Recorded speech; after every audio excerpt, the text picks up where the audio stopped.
The Prophet ﷺ, people were rude to him. The desert Arabs were rude to him. And he never returned their rudeness with rudeness. He smiled in their faces.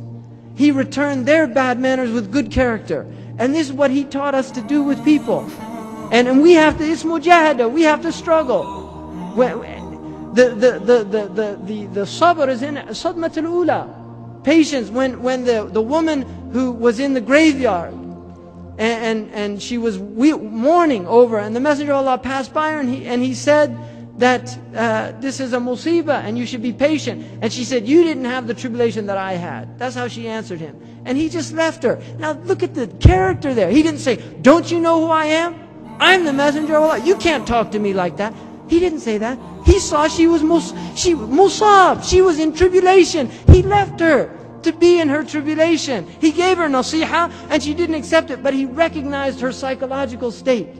She was in a state that it was not useful or beneficial to continue with her, and so he left her. This is wisdom. This is hikmah.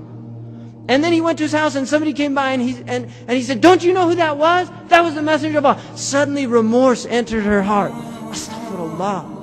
And she went to his house and knocked on the door. Ya Rasulullah, I didn't know it was you.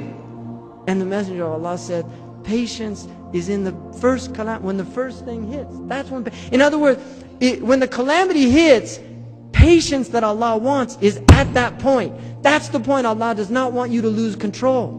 That's the point to take. It's not when it's all over you say, oh, please forgive me. I didn't mean to punch you after you said that to me. You know, I'm sorry. No, it's to stop. I'm not going to punch him because he's a Muslim. Right? I'm not going to do that. I'm not going to engage. I'm not. And that is mujahada. That is learning to suppress the nafs for the sake of Allah subhanahu wa ta'ala. Because we're here for Allah. We're not here for, and this is ikhlas. To do it for Allah's sake. Really, to do this for Allah's sake. To forgive your brother for Allah's sake. To forgive your sister for Allah's sake. Not for them. To do it for Allah subhanahu wa ta'ala. Really. There's people in here that haven't talked to their brother or their sister, or some of them to their mothers and their fathers. Don't be that person. Don't cut off your bloodship bonds. Don't be that person.